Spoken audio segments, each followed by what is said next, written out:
bummer, I said.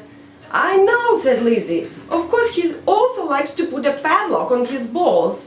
So he comes here and I tell him it's fun, and then I let him do it himself.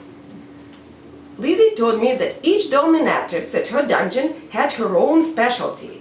She herself was a bondage expert with 35 years of experience, but she could do pretty much anything else. You might specialize at role-playing, she said. What roles? I asked. An older woman, authority figure, secretary, a driver, you know, a submissive. What does a submissive do? Stuff. The perverts could tie you up and do things. I don't think I want to be a submissive, I said. You would only be able to find your strengths with experience, said Lizzie. How about a foot fetish? Lizzie grabbed my foot. Possible. Your toes are abnormally long. It's a plus, she said. Your toenails are way too short. That's a minus. Grow them. At this point, we heard cracking sounds outside, like giant popcorn popping or fireworks or gunfire. Lizzie dropped my foot and rushed to the window.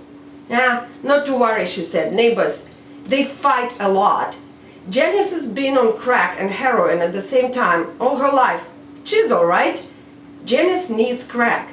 She's the only one sane in her family. Her brother's schizophrenic, so he takes pills, mellows him out. Her sister has a bullet in her brain. She does? She does, Lizzie said, nodding her head. Slows her down. Lizzie watched a shiny object flying out of the neighbor's window. Their mother was addicted to painkillers. There weren't enough painkillers in the world for her, I'm telling you. You know? I know, I said, watching the police car approaching fast.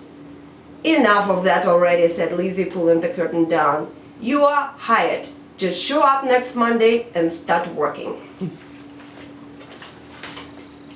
Fantastic. Thank you so much, Zarina. So that's all based on true life. That's true.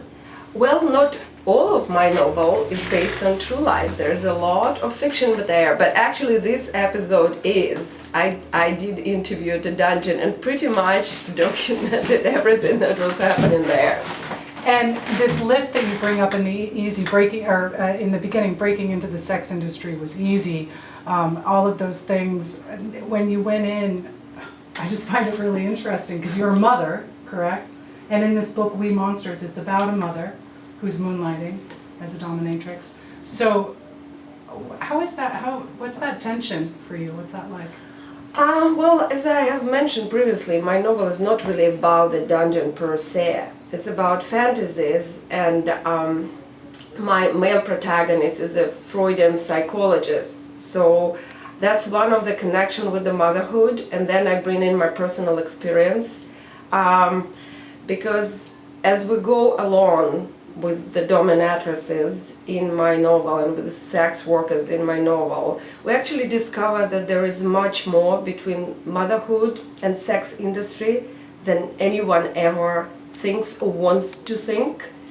And there are a lot of interesting connections come out, and for me as a mother it was interesting to discover how it works, because a lot of my co-workers at the dungeon were actually mothers, and we were all in that together. And while I came in as a stranger and a person with a different experience, I learned to respect them and respect their relationship and their way of mothering.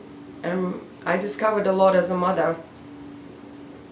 Did you find you would mother some of your clients also? They definitely wanted to be mothered, and I think all of us do a certain amount of parenting to each other in the course of mainstream normal life, and BDSM is just a reflection of that life, only taken to the extreme. So yes. And you did this for inspiration. You got inspiration. You got a novel out of it, which you're, fingers crossed you'll be publishing soon. This little bit that we heard of it is pretty fantastic. And are there other things in your life that you pulled inspiration from for your writing?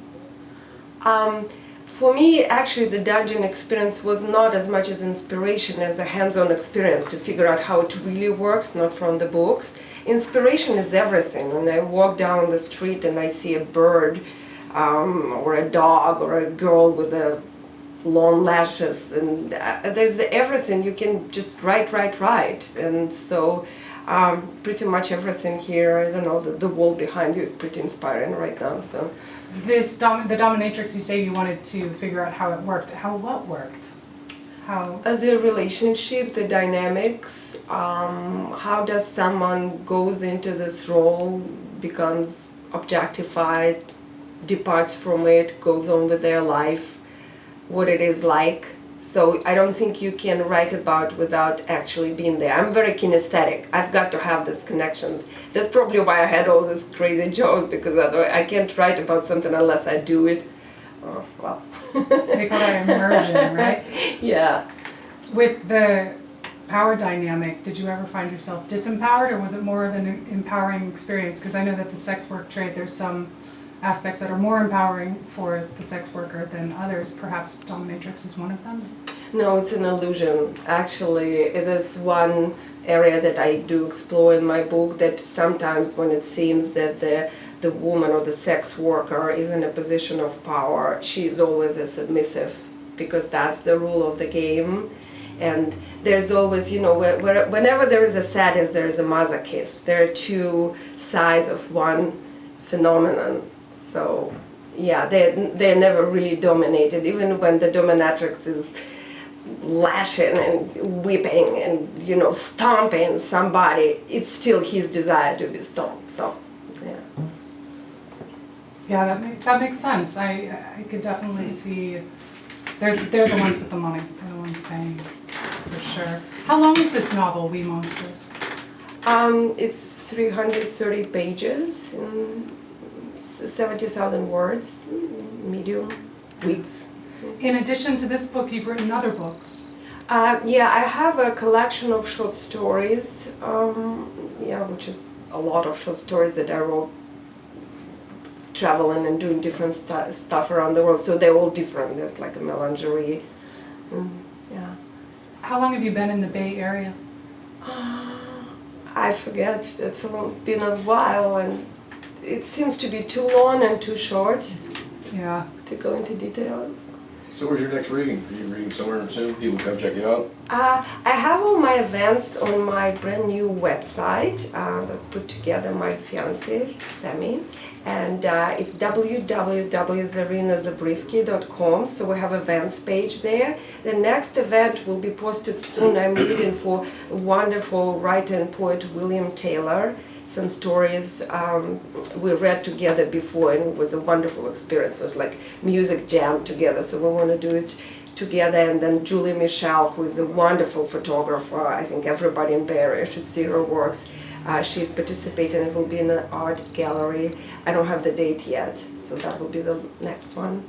Well, definitely keep us posted about your work, and I think it's wonderful that you're not doing dominatrix work anymore, obviously. No, I was fired. You were fired? Yeah, and it was the only time when I was fired in my whole different careers. Really? I was trying to dominate the owner of the dungeon, and she kicked me out of the dungeon. So you were trying to dominate her, like you had an argument? I was trying to teach her how to do things. It was not a smart move, but I thought I was not a very talented dominatrix between you and me. I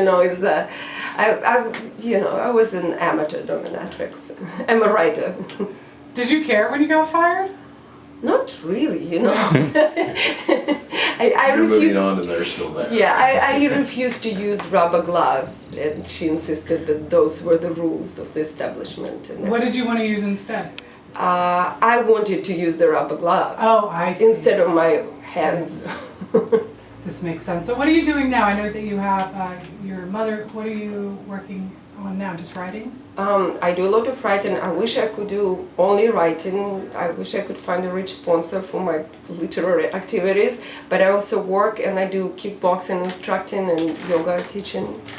Kickboxing is hard. Yes, definitely. That is It gives you energy. Have you tried it? Kickboxing. Yeah. That's similar. Kicks one's ass and then mellow them out. Yeah, yeah, exactly. Well, we really appreciate you coming on the air today. We're about out of time. We're going to go to a song. So again, everyone listening, we've been with Zarina Zabrisky, Did I say it right? Yeah, you said. And we heard a little bit from her book, We Monsters. And you can find her all over the Bay Area here. And thanks so much for coming in. Is there anything you want to say as we... Well, no, thank you for having me, and visit my website, and I will be coming back to Mutiny Radio. Thanks. Yeah, we'll have you back anytime. Thank you. Thank you. Cheers.